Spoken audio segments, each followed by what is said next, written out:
So yeah, we'll get right into it. So hi, I'm Jess. I'm Pranav. Lovely to meet you. I'm Macinley. And this is another episode of Dose of Pharma. Yeah, so today we're here with our guest, Macinley.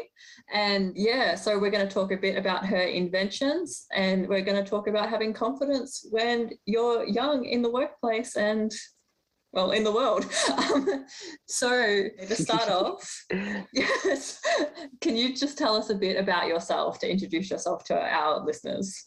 Absolutely. So my name's Macinley Butson. I'm currently 20 years old and studying materials science and engineering at UNSW.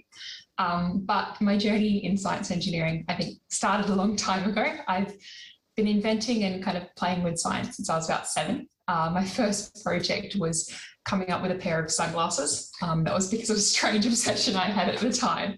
And basically I've been inventing ever since.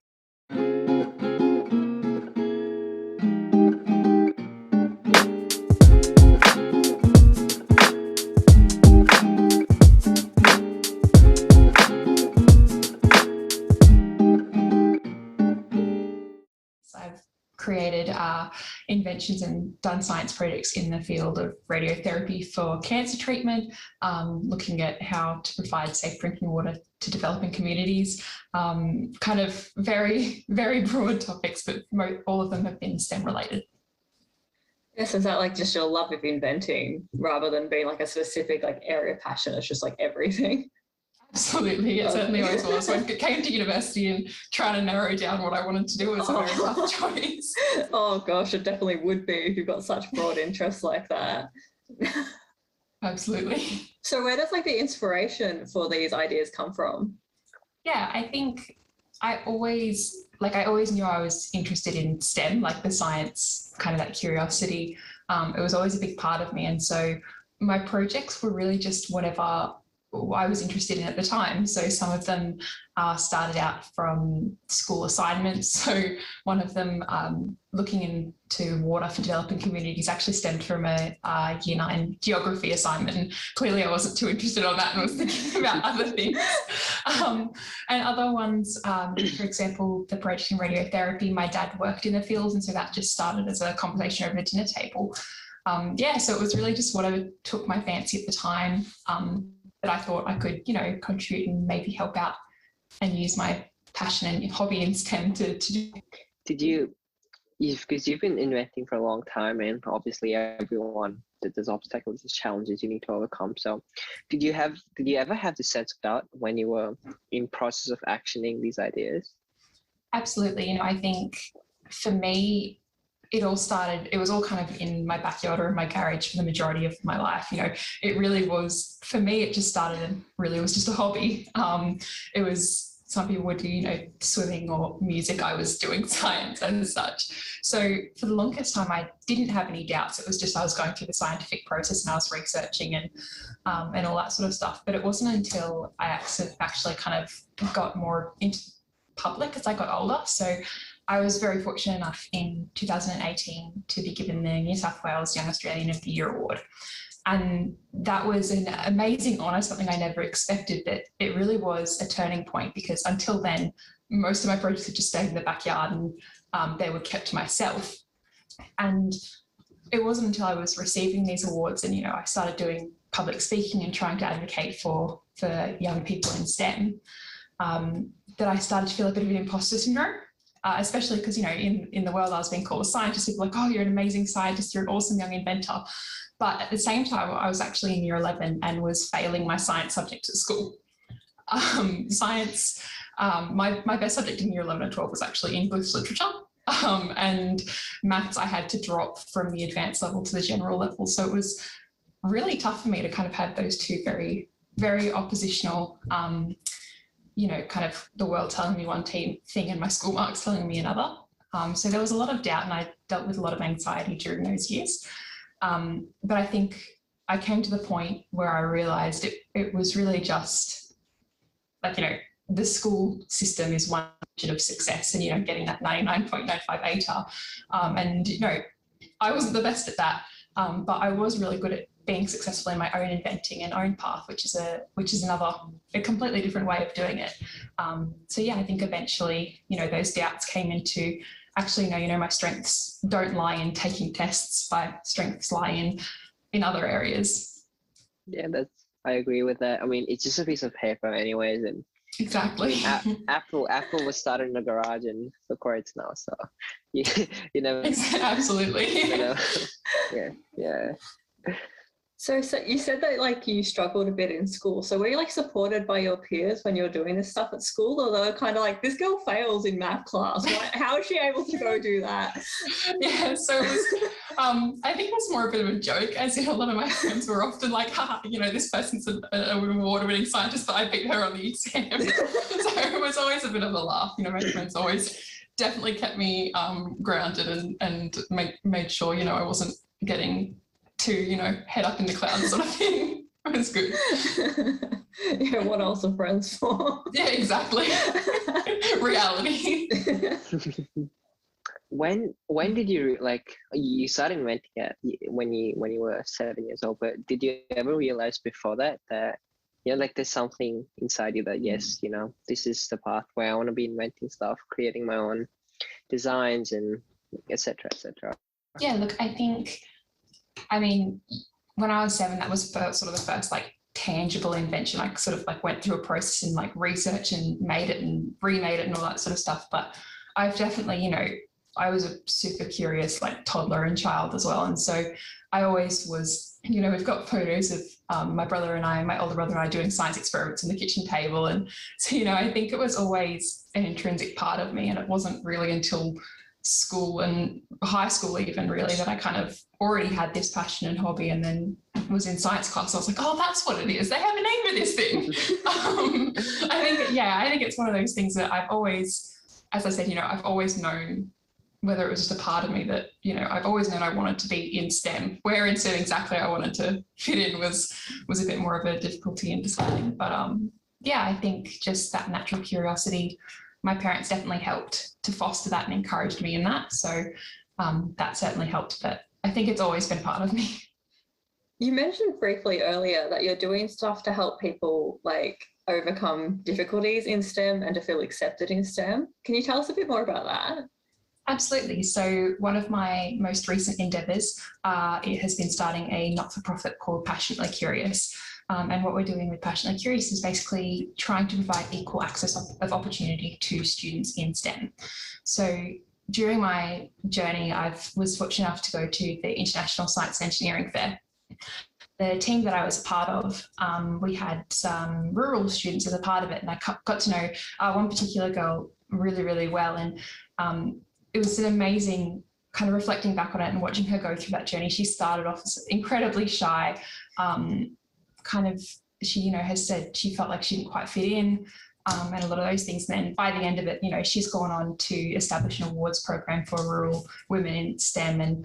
And she went and did more science projects and was able to compete at the science fair later on. And she's been now doing a Bachelor of Mathematics in Queensland. So going from this rural, you know, girl who was on a farm who felt like she didn't fit in, and watching her kind of blossom and grow throughout that process really helped me realise, I suppose, one, how privileged I was in my own position, but two, how many other kids and students there are potentially like her who just unfortunately didn't get that opportunity to explore STEM and may not have chosen that pathway because of that.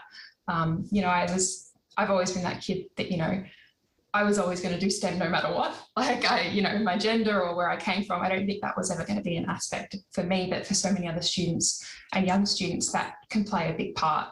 And so we're especially looking at how we can provide, you know, those opportunities to Indigenous students, women students and rural students so that, you know, they don't feel put off of science at uni, or they don't think that it's unachievable, but it actually, you know, we can try to give them the skills and the opportunities and the experiences early on so that, you know, that stays open to them.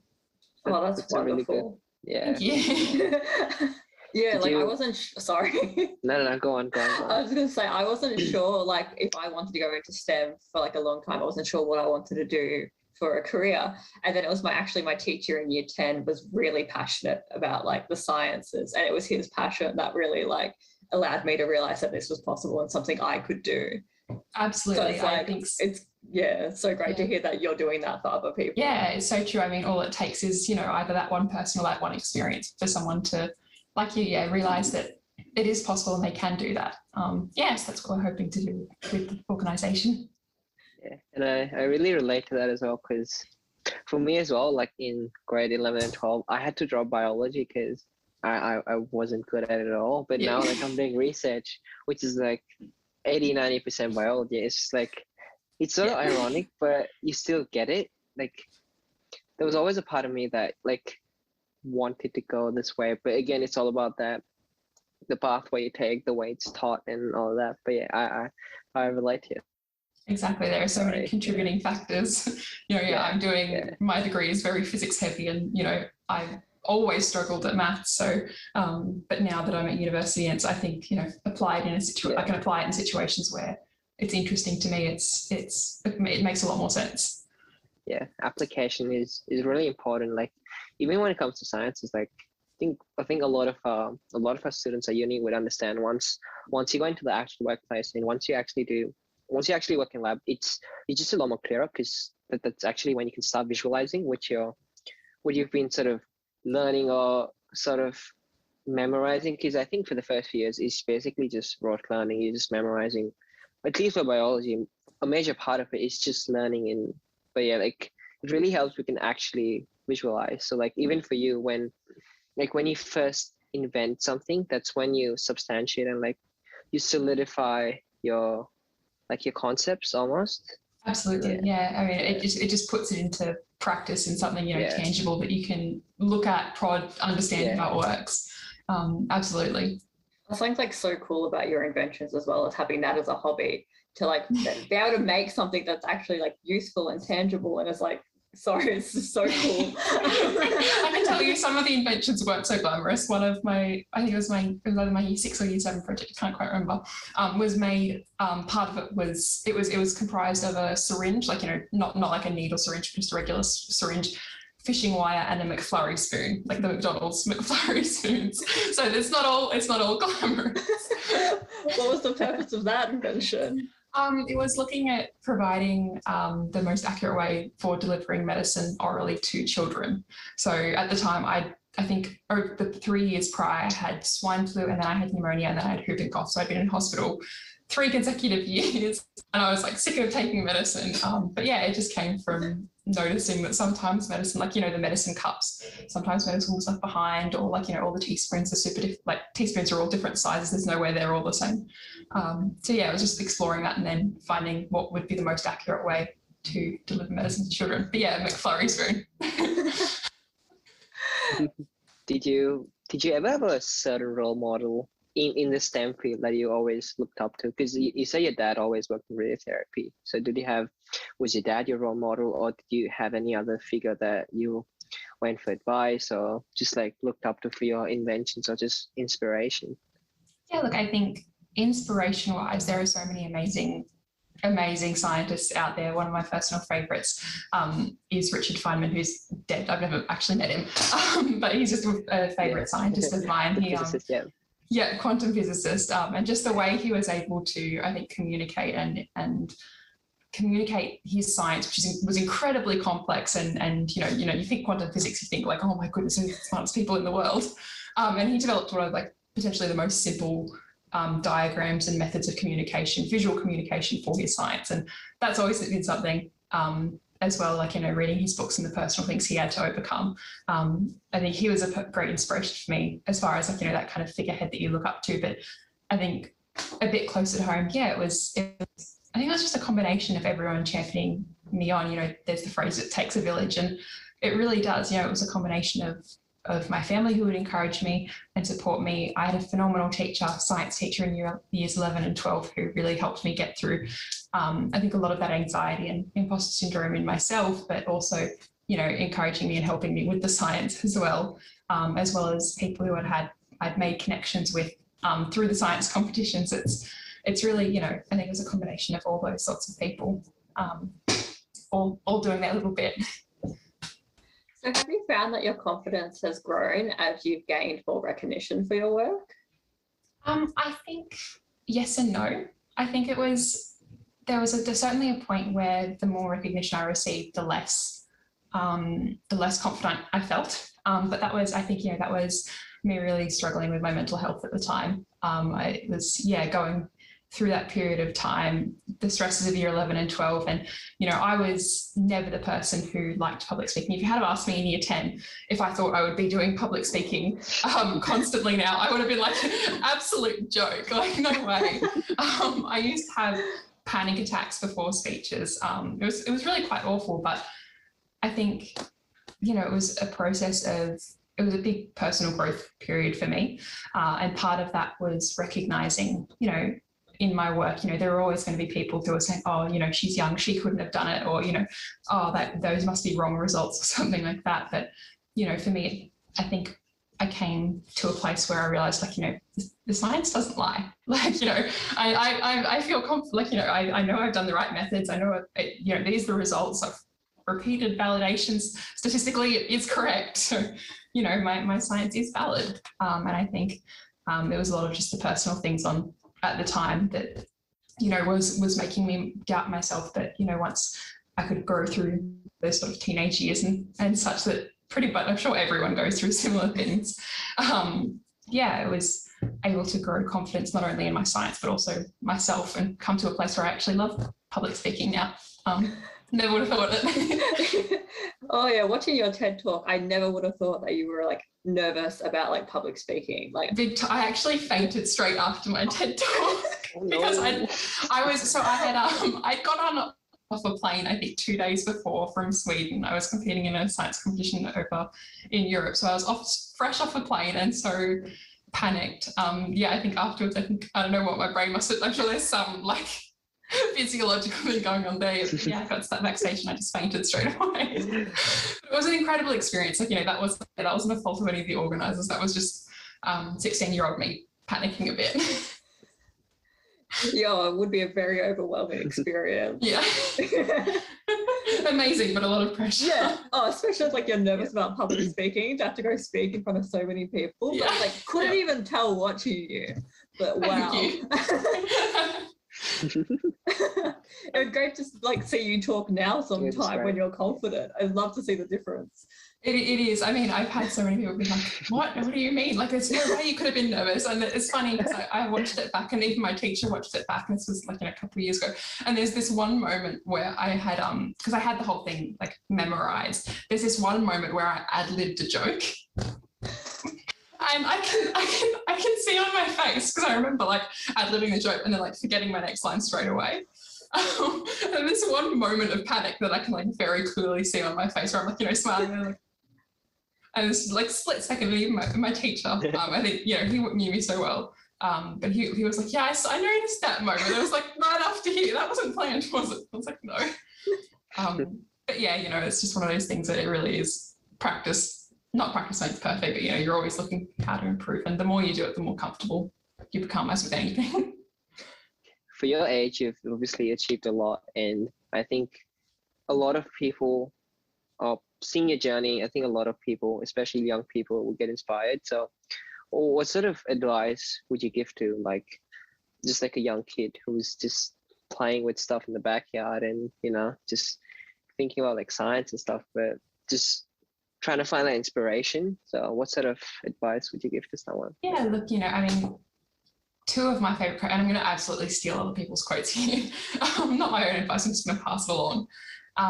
Two of my favorite quotes. One is from Albert Einstein, and it's where the inspiration for our not-for-profit came from. But he wrote, "I have no special talent. I am only passionately curious."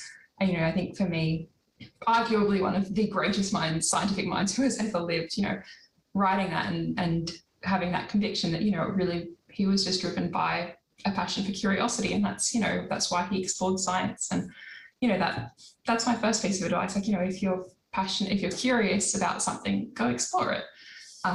There are always going to be barriers and things you face and difficulties you come across, both scientific and personal. But if you have that passion, just, let it drive you. And the other piece of advice was, the other quote was one that I first heard at a big science competition, and it was, "If not me, then who? And if not now, then when?" And that really resonated with me. I think, it was one of those things of, well, if you're not going to do it, who is? Like, get in and do it. And if you're not going to do it now, then when's it going to happen? Like, there's no better time than now to start. You're not too young. Doesn't matter where you've come from. Just get in and do it. I know it's easier said than done sometimes, but as far as inspirational quotes go, I think there's some pretty good ones for me. Yeah, and I suppose especially like you combine those two quotes and like you're really passionate about what you want to do, it makes it a lot easier to overcome those barriers. Absolutely. And I'd never encourage anyone, like, if you're not interested in STEM, then like, don't force it. But I think there's also, it comes, the science or the STEM or science that we do at school isn't always necessarily reflective of the real world. And in my experience, I think that was exactly the case. The science that I enjoyed wasn't as much at school. The science I enjoyed was, that passion and curiosity that I took with me outside of the school hours at home. And that's what I really dove into. Yeah, this definitely seems to work out very well for you. Yeah. I think so. Yeah, that's one thing that got me really excited when I first started university, was hearing about all the different research projects going on and like the things that we're working on that would literally like actually make an impact. Unlike the things like, you learn about in a classroom a lot of the time at high school that don't have like the direct applications. Absolutely. And I think there's that added aspect of, when you get to university, you're able to, really deep dive into those topics that interest you. And if you can figure out what you want to do, then that's amazing. I think that's a really good point to end on. If Jess, you have any more questions, but maybe just to conclude, we'll ask, where can we find you and Passionately Curious if our listeners at us want to find out more? Absolutely. So my personal stuff is all on Instagram, Facebook, social media, that sort of stuff. Macinley Butson. McKinley's not a very popular name, so I think it's only one of me. And then Passionately Curious, the same on socials, or our website is www.passionatelycurious.xyz. Yeah, thank you so much for talking to us. Thank you so much for having me. It's awesome. It's been so interesting. To conclude the episode, we wish to acknowledge the people of the Kulin Nations on whose land we are gathered today. We pay our respects to the elders past, present and emerging. For those listening who may be based elsewhere, we pay our respects to the traditional owners of the land from wherever you may be listening from. We especially welcome any Aboriginal or Torres Strait Islander people listening in today.